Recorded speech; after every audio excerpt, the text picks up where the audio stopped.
नमस्ते गाइज, मैं हूं डॉक्टर सानिया और आज मैं बात करने वाली हूँ गाउट आर्थराइटिस के बारे में।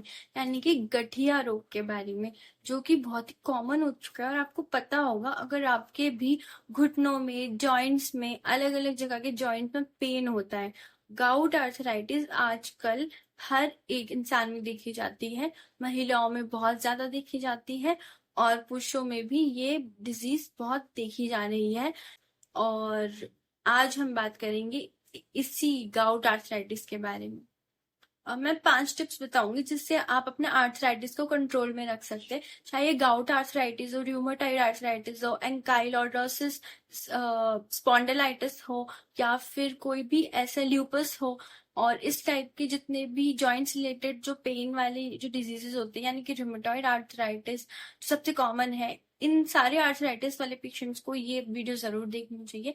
इन 5 टिप्स से आप अपने आर्थराइटिस को बढ़ने से रोक सकते हैं और बाकी ऑर्गन्स यानी कि लिवर और किडनी, इनको भी डैमेज होने से, जो लेटरल डैमेज होता है आर्थराइटिस का, उस डैमेज होने से आप इनको बचा सकते हैं। तो चलिए शुरू करते हैं ये 5 टिप्स, जो कि आर्थराइटिस के लिए बहुत जरूरी है उसे कंट्रोल करने के लिए। तो हमारी जो पहली टिप है वो है डाइट। अब इसमें जो डाइट होती है ना, कोई भी कैसे भी लेने लग जाता है, कुछ भी खाते रहते हैं, बट ऐसा नहीं है। आपको एक पर्टिकुलर एंटी इन्फ्लेमेटरी डाइट लेनी पड़ेगी, यानी कि जो इन्फ्लेमेशन यानी कि जो पेन है, दर्द है, उसको जो चीज कंट्रोल करती है और ना कि उसको बढ़ाती है। एंटी इन्फ्लेमेटरी फ्रूट्स क्या है, वेजिटेबल्स क्या है, इनकी एक पूरी लिस्ट है और मैंने हर तरह की इस टाइप की वीडियोस अपने चैनल पे बनाई हुई है, तो जरूर जाकर देखिए। आपको जो भी फूड आइटम लेना है, अगर आपको ऑटोइम्यून डिजीज है, आर्थराइटिस के अलावा कोई भी, तो भी आपको एंटी इन्फ्लेमेटरी फूड आइटम्स ही अपनी डाइट में इंक्लूड करने हैं। अगला आता है हमारा बहुत ही मेजर इंपॉर्टेंट टिप, जो कि है एक्सरसाइज करना। देखा जाता है कि जो पेशेंट्स होते हैं ना, ये एक्सरसाइज करना बहुत छोड़ देते हैं, इनके जोड़ों में वैसे ही पेन होता रहता है, तो कोई भी फिजिकल एक्टिविटी करने से कतराते हैं। बट गाइस, ऐसा नहीं है। अगर आप गाउट आर्थराइटिस से पीछा छुड़ाना चाहते हो और इसे कंट्रोल करना चाहते हो, तो exercise is a very must, बहुत इंपॉर्टेंट है। आप वॉक कीजिए, डेली सुबह उठकर ब्रिस्क वॉकिंग कीजिए, इससे आपको बहुत फायदा मिलेगा आपके आर्थराइटिस के पेन में। गाउट आर्थराइटिस में भी बहुत ज्यादा फायदा मिलता है। योगा कीजिए, आपको फिजिकली एक्टिव रहना है। जितना ज्यादा योगा करेंगे और ब्रिस्क वॉकिंग करेंगे, एक्सरसाइज करेंगे, तो इससे जो है आपकी बॉडी का जो एक मेंटेन होता है ना हीमोडायलिटिक, वो होगा और आपको बहुत ही ज्यादा इससे फायदा होगा। अगला जो आता है वो आता है सप्लीमेंट्स। अब क्या होता है कि हम वो एक बैलेंस डाइट लेना बहुत जरूरी है, जिसमें विटामिन B12 भी हो, ए भी हो, बी हो, B1 हो, B6 हो। इस सारी चीजें, विटामिन डी बहुत इंपॉर्टेंट है हमारी बॉडी के लिए। बट सम केसेस में होता है, कोई वेजिटेरियन होता है, कोई नॉन वेजिटेरियन होता है। वेजिटेरियन लोगों को तो सप्लीमेंट्स लेने की बहुत ज्यादा जरूरत होती है, तो इन दैट केस आप सप्लीमेंट्स ले। जिस भी चीज की आपकी बॉडी में कमी है, विटामिन बी की बहुत कॉमन होती है वेजिटेरियंस में, तो आप ऐसे सप्लीमेंट्स विटामिन के ले सकते हैं।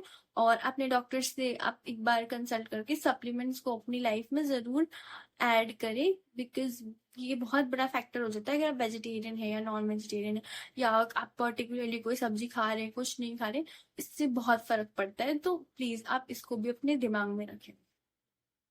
अगला है कि मेडिकेशन जो है, लोग क्या करते हैं, अगर किसी को रेमेटॉइड आर्थराइटिस या गाउट आर्थराइटिस, इनकी मेडिकेशन शुरू हो गई है, तो आप बीच में छोड़ देते हैं, कभी लेते हैं कभी नहीं लेते हैं। तो वो नहीं करना है, आपको रेगुलर फॉलोअप में रहना है अपनी मेडिसिन के साथ में।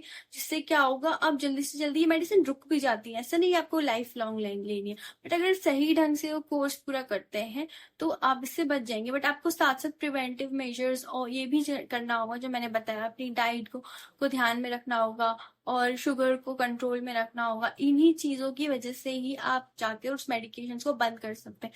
पहले तो आप स्टार्टिंग में उनको कंटिन्यू रखिए।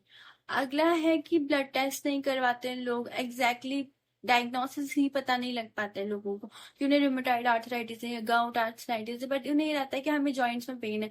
गैर ऐसा नहीं है, आप पता लगाइए कि आपको किस टाइप का एग्जैक्ट ये आर्थराइटिस है, अपनी एलएफटी करवाइए, आरएफटी करवाइए।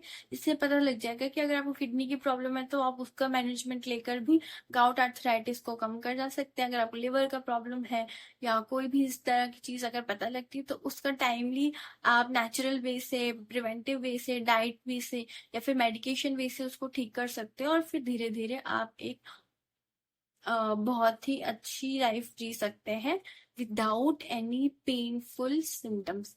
तो ये मेरी सारी टिप्स थी जो आई होप आपको काम आई होगी, हेल्प की होगी। तो डेफिनेटली मेरे चैनल को सब्सक्राइब करें, लाइक करें। मैंने डायबिटीज की डाइट के ऊपर भी बहुत अच्छा वीडियो बनाया है, जाकर जरूर देखें। Thank you.